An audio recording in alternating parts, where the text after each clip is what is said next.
Well, welcome to Vitalpoint Church Online. My name is David. I'm part of the team and staff here at the church. Hey, I've got to let you know, today is a massive day at Vitalpoint Church. It is officially VPC Family Day, which is happening at 10:30 here in Poplar Hill at our flagship location. I tell you this because if you are within like a 20-30 minute radius of Poplar Hill, you can still hop in your car and still make it happen and be part of the gathering here in Poplar Hill, because we got baby dedications, baptisms, family games, free barbecue. You're not going to want to miss it. And guess what? You're not going to want to just hear about it. You're going to want to be able to tell people that you were a part of it. So if you're in that vicinity, make sure you're here in the next couple of minutes. Get in your car, come fast, but actually don't get a ticket. We want to make sure that you get here safely as well to be part of the gathering. But if you are not that close to Poplar Hill, we have noticed something, that we still need to create a moment online for people to reflect on what does it mean to be in relationship with God, his son Jesus, and empowered by the Holy Spirit. So here's what we've been thinking. We are going to take our theme of the year, Boldly Dependent, and take Ron's message, our lead pastor, and place it in here today again, because what we've seen over this year is God's hand do amazing things while people are being boldly dependent on him and in him. So this morning's conversation, I hope it's a blessing. I really hope it brings some life, maybe some new breath to who you are as a human being, and it allows you to continue the conversation or start a brand new conversation of what does it mean to be in relationship with God, but also doing it in community here at Vital Point Church. With that being said, I hope the rest of this service and conversation is a blessing to your life.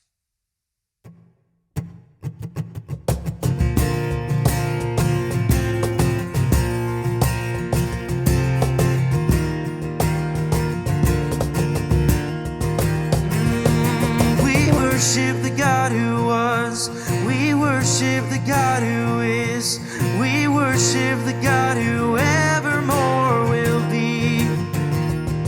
He opened the prison doors, he parted the raging sea. My God, he holds the victory. Oh, there's joy in the house of the Lord, there's joy in the house of the Lord today.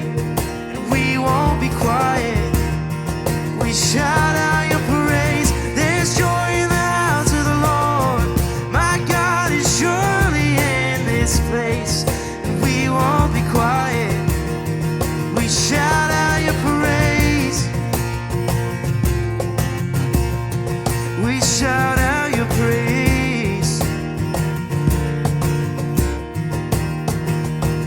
We sing to a God who heals, we sing to a God who saves, we sing to the God who always makes a way.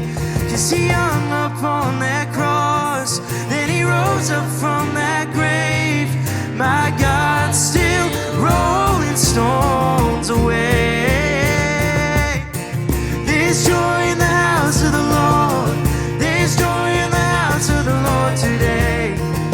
We won't be quiet, we shout out your praise. There's joy in the house of the Lord, my God is surely in this place. And we won't be quiet, we shout out your praise. 'Cause we were the beggars, now we're royalty. We were the prisoners, now we're running free. We are forgiven, accepted, redeemed by his grace. Let the house of the Lord sing praise. 'Cause we were the beggars, now we're royalty. We were the prisoners, now we're running free. We are forgiven, accepted, redeemed by his grace. Let the house of the Lord sing praise. There's joy in the house of the Lord, there's joy in the house of the Lord today. And we won't be quiet, we shout out your praise. There's joy in the house of the Lord, our God is surely in this place. And we won't be quiet, quiet. We shout out your praise. There's joy in the house of the Lord. There's joy in the house of the Lord today. And we won't be quiet. We shout out your praise. There's joy in the house of the Lord. Our God is surely in this place. And we won't be quiet. We shout out your praise. Whoa, oh, oh. We shout out your praise. We shout out your praise.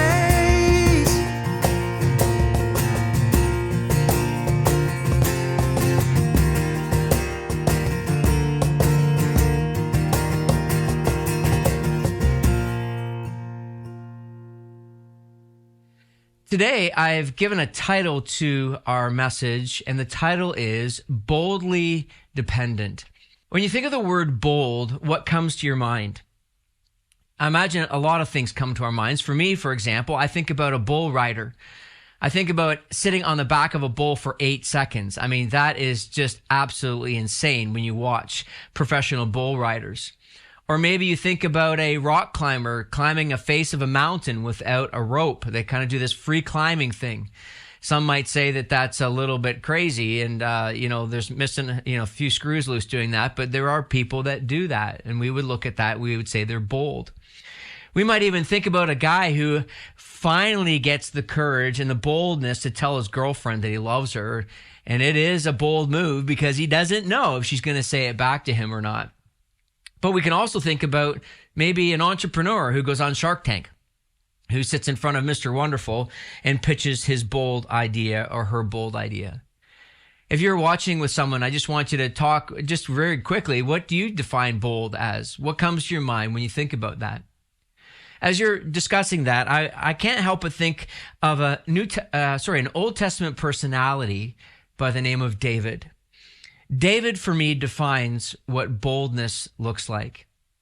One of the early encounters that we have with this personality of the Old Testament, David, is his bold confrontation with a Philistine named Goliath. God's people were led by a guy named King Saul, and they were fighting a foe called the Philistines, and there was a champion fighter named Goliath who was a giant. And Goliath was taunting God's people. He was in opposition to God's people. He was mocking them, and great fear had come over God's people because of this giant named Goliath. You can actually find the story in 1 Samuel 17. David comes on the scene. He's there to deliver some goods to his brothers, and he sees the scenario going down, and he goes to Saul and he says, I'll fight this guy. If no one else will, I'll fight him. Well, you can imagine Saul and everyone else is thinking this is a really bad idea, but not David. He's been training his entire life for this moment. I mean, he's fought a bear. He's fought lions to protect the sheep. He looks at this scenario and he thinks to himself, I can confront this giant. I can deal with this. So finally, King Saul agrees. And David goes and collects 5 smooth stones in a sling, and he runs out to meet Goliath. And Goliath is the champion fighter, but he's also a champion at chirping, and he begins to chirp David. But David yells back at him. Look what he says in 1 Samuel 17, verse 46a, and the back part of 47b. It says this day the Lord will deliver you into my hand. This is David speaking. And I will strike you down and cut off your head. For the battle is the Lord's, and he will give you into our hands. I mean, think about that chirp. I mean, that's just an unreal chirp. I mean, he just gives it right back to him. And if you read the story for yourself in 1 Samuel 17, you'll discover that David actually defeats Goliath with 1 smooth stone and a sling. We can fast forward David's life, and he eventually becomes the king's sort of number one, and people just love David, and there's a lot that goes on, the complexity of the story that's drawn out over a number of chapters. But we begin to realize that Saul begins to hate David. And so what happens in the tension of this, and I'm, making a long story very, very short, is that David would be on the run from Saul for a long period of time. But David would never do anything to harm the king. He believed that God had placed this king in this position, and he was not going to do anything to harm him. And as David's on the run and the scenario begins to unfold and situations happen, David actually has to flee to a different region for safety. And once he goes to that region, it's kind of recorded that Saul leaves him alone. But there's this scenario that happens in 1 Samuel 30. And it's a scenario that I find most fascinating as it relates to this idea of boldly dependent. He flees to a land called Ziklag. I mean, how great is that? We need to rename some towns that. He's been out at battle and he's returning, and he actually comes back and he discovers devastation. I want to read it for you in 1 Samuel 30. It says, when David and his men came to Ziklag on the third day, the Amalekites had made a raid against Negeb and against Ziklag. They had overcome Ziklag and burned it with fire and taken captive the women and all who were in it, both small and great. They killed no one, but carried them off and went their way. Again, we read things like this in the Bible, and we have to keep in mind we can't take our modern mindset and put it over top of the Bible. It's basically giving us the reality of what those days were like. Raiding and defeating towns and villages was very common. It's a very barbaric, ancient context. When you read scenarios like this, though, often you would find that they would not leave anyone alive because they didn't want anyone to rise up and take revenge on them, down the road. But this scenario is interesting. They leave everyone alive, but yet they destroy Ziklag. Look what it says in 1 Samuel 30, verses 3 through 5. And when David and his men came to the city, they had found it burned with fire, and their wives and sons and daughters taken captive. Then David and the people who were with him raised their voices and wept until they had no more strength to weep. David's wives had also been taken captive. David's a warrior. He's been to battle. He knows what it's like. He's going to actually be the future king. God has already revealed that to him. But in this moment, we see the reality of what it means to be human. He and his men weep deeply. They're broken. They have no strength left. They're broken in their hearts and their souls. They're depleted. I want you to think about this for a moment. David is a man after God's own heart. He knew God. He followed God. He honored God. But in the reality of even that truth, he was broken. He was broken within himself. Too often we try to fake our way through things, right? Pain and grief. And sometimes we even try to counsel people who are dealing with grief and sorrow. We try to help them. We say, well, don't worry. All things work together for good. But the reality is the pain is still there. The sorrow is still there. He faced this. His town, where he was living, had been burned, and his wives and his children had been taken. But on top of that, there's something else that has happened. Look at verse 6. And David was greatly distressed, for the people spoke of stoning him, because all the people were bitter in soul, each for his sons and his daughters. See, David had an army. He had people under his command that he was responsible for. And these men were mad, upset, distraught with David. He carries the burden of their loss as well, plus the fact that they threatened to kill him as a result of what has happened. I mean, you can literally say David is in a bad place. Everything is mounting up against him. It's not a good time for David. He's broken internally. His soul is weary. His heart is heavy. He's got the pressure of those he's responsible for on top of that as well. What would you do in that scenario? What would you do? Would you go and pour yourself another drink? Would you try to numb the pain by scrolling? Would you binge watch a show, stop by the cannabis store, run in fear, hide, point fingers, go into fix mode? What would you do? Well, David demonstrates what he would do by the next verse, the last part of that verse. It says this, but David strengthened himself in the Lord his God. As the pressure was intensifying, he turns to the only place where he can gain strength to face this moment. He turns to God. to strengthen himself in the Lord. What is he doing? He's boldly dependent on God for what he was about to face. He didn't attach himself to the fear. He didn't attach himself to the threats. He didn't attach himself to the things that the people were saying about him. He didn't even attach himself to his own grief and sorrow. What he did was he strengthened himself in the Lord his God. What happens sometimes to us, people of faith and maybe people who are exploring faith, is that we end up blaming God. Have you ever done that, or have you ever heard of people blaming God?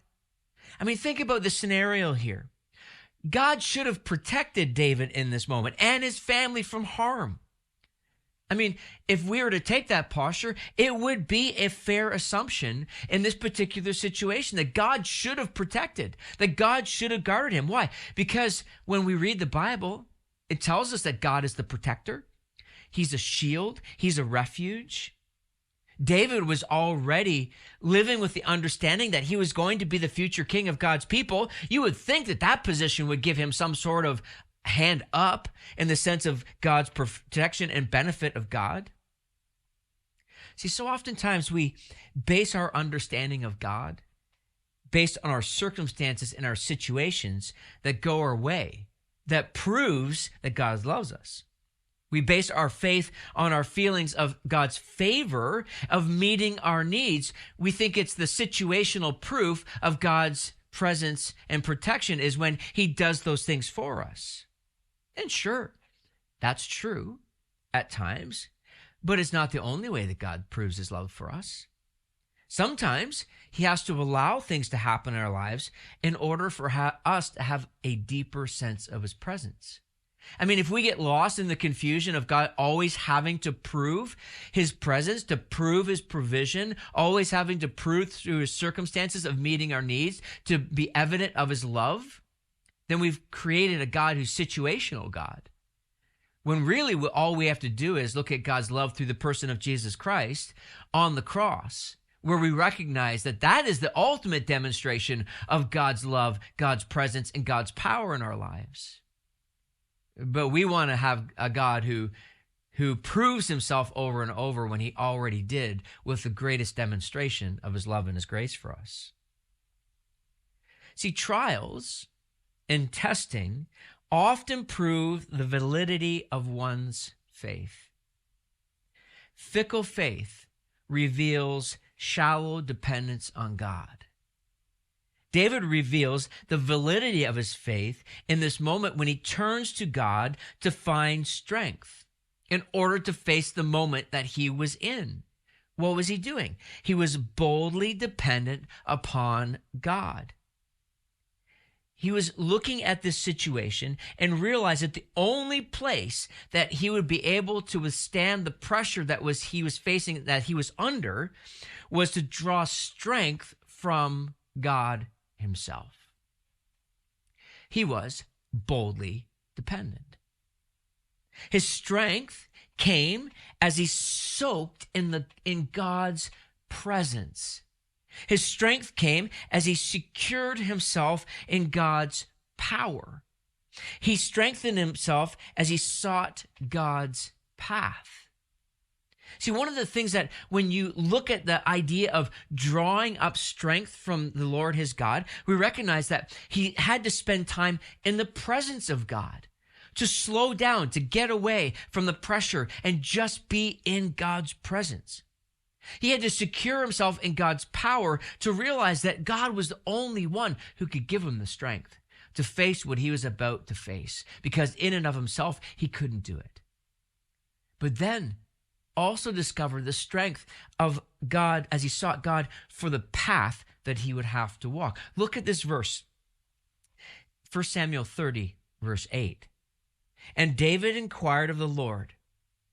He went to him and he asked, shall I pursue after this band? Should I go after the people that have taken my wives and my children and my buddies' families? Shall I overtake them? He answered him, pursue, for you shall surely overtake and shall surely rescue. I mean, think about the beauty of that. His bold dependence on God revealed the path that he was going to take as he moved into this new future. David was boldly dependent on God. Here's what I want us to consider as a church. As we look at the year ahead of 2023, I have had this sense, and I've been praying with some of our leaders about this, that the two words that are going to describe 2023 are this: boldly dependent. Last year, we talked about abundantly more. This year, boldly dependent. Here is why I believe that this is a critical posture for us as a church. See, God has been leading Vitalpoint Church into an exciting, stretching few years ahead. See, over the past 10 months, we as a leadership board and we as staff and other key leaders in the church have been working with a church consultant that's going to guide us into what's next for Vitalpoint Church. We've had a sense, and we believe that by 2027, we are to start 3 more Vitalpoint sites on top of the 3 that we already have. And our focus is on small towns. Kind of behind the scenes fun little motto is, if Tim Hortons will go to a town, it's a good option for us to consider. Now, when you hear the word church consultant, I know some of you are probably already thinking, well, great, he has just brought his program, his strategy, and plopped it over top of Vitalpoint Church, and we have to go and make it happen. Well, that's not true. See, our church consultant, Chris, has been very much a spiritual guide as we have sought and discovered the plans that God has for us as a church. See, as we have prayed and sought God for many things, we've had moments of listening and prayer and discerning what the future would look like.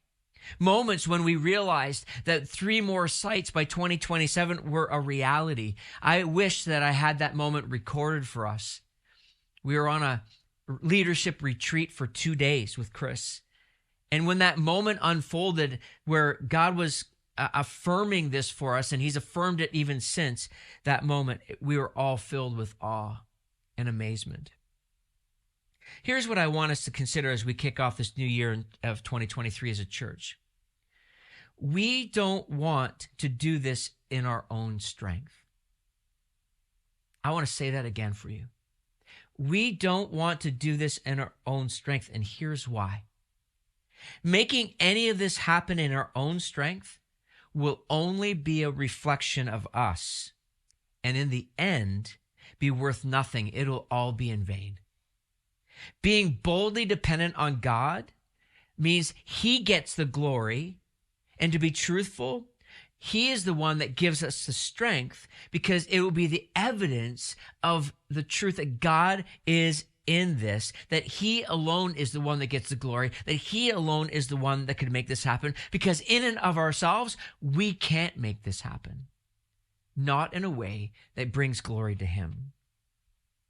Over the past few years, God has revealed a deeper vision for Vitalpoint Church. A more vibrant vision, one that many of us have been dedicating our lives to and believing that God is bringing about this incredible vision. In 2014, when we launched this church, and there's a whole backstory of that I can't get into for the sake of time. But as 2014 stretched into now moving into 2023, God has birthed this incredibly unique, beautiful vision. It's a vision to be a multi-site church that reaches thousands of people who are exploring and growing in their knowledge of Jesus Christ and knowledge of Jesus and commitment to his church. On January 8th service, I'm going to share something with all of us that is very, very important for this year ahead. I do not want you to miss either our online service or an in-person gathering on January 8th, because I am going to give a very clear call to action as it relates to 2023 and as it relates to the vision of starting 3 more locations in small towns. Now, let me say this to you. Please hear me. If you are new to Vitalpoint Church, and maybe you've decided to watch today because you're back from Christmas, or maybe you are a person who has not reconnected in a church community in a long time, I want you to know that this is what we are about, and you can actually be part of this. You can find a place in this vision. You can find a place to contribute to make this vision become a reality. Like, I love what God is doing here at Vitalpoint Church. And I think about this past year of 2022, the year behind us, like from yesterday back, I think about abundantly more. I think about the reality of what God accomplished and what God did for his glory through Vitalpoint Church. I think of end of June, 22 people baptized out in our field in Poplar Hill.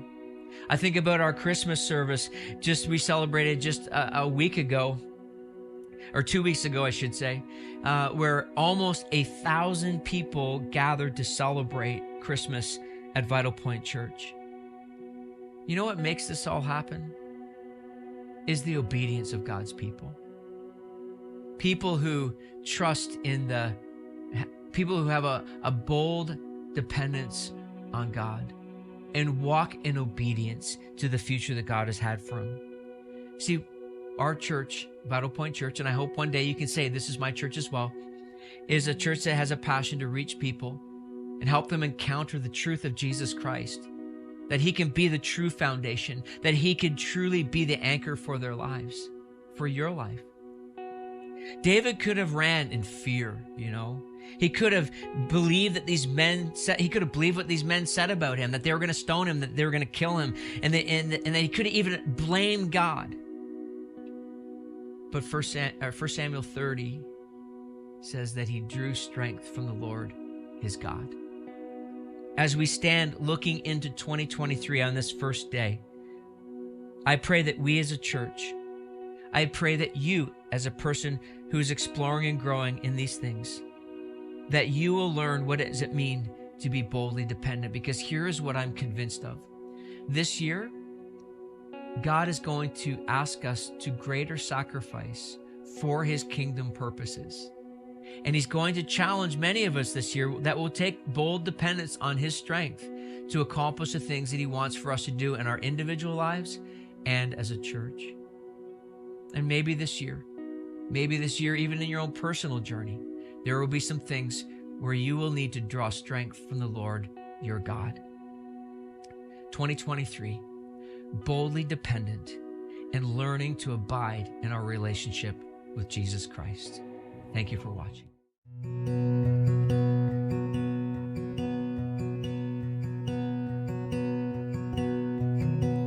Like the rushing wind, would you breathe within my heart?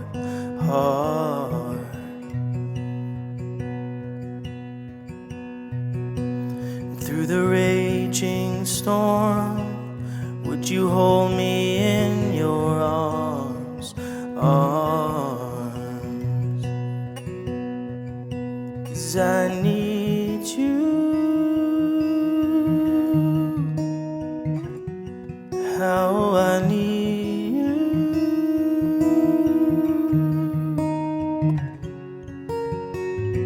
I need your love like I need water. I need your love like I need breath inside of my lungs, burning my heart just like a fire. Come and take me over. Jesus, call me closer to your heart. Through the wind and rain, I can hear you call my name.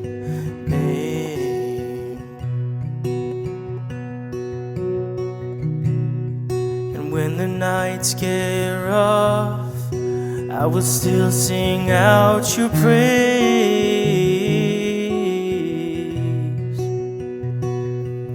'Cause I need you. How I need you.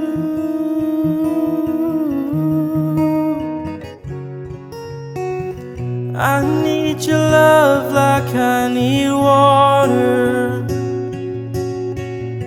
I need your love like I need breath inside of my lungs, burning my heart just like a fire. Come and take me over, Jesus, call me closer to your heart, to your heart, to your heart.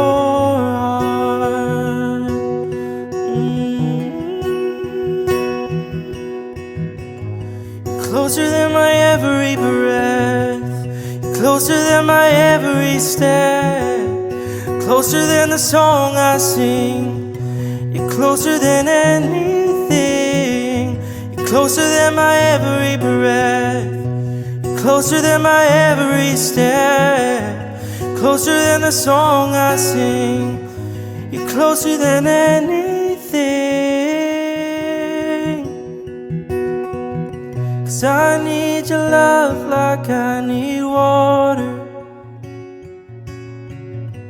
I need your love like I need breath inside of my lungs, burning my heart just like a fire. Come and take me over, Jesus, call me closer. I need your love like I need water. I need your love like I need breath inside of my lungs, burning my heart just like a fire. Come and take me over, Jesus, call me closer to your heart, to your heart, to your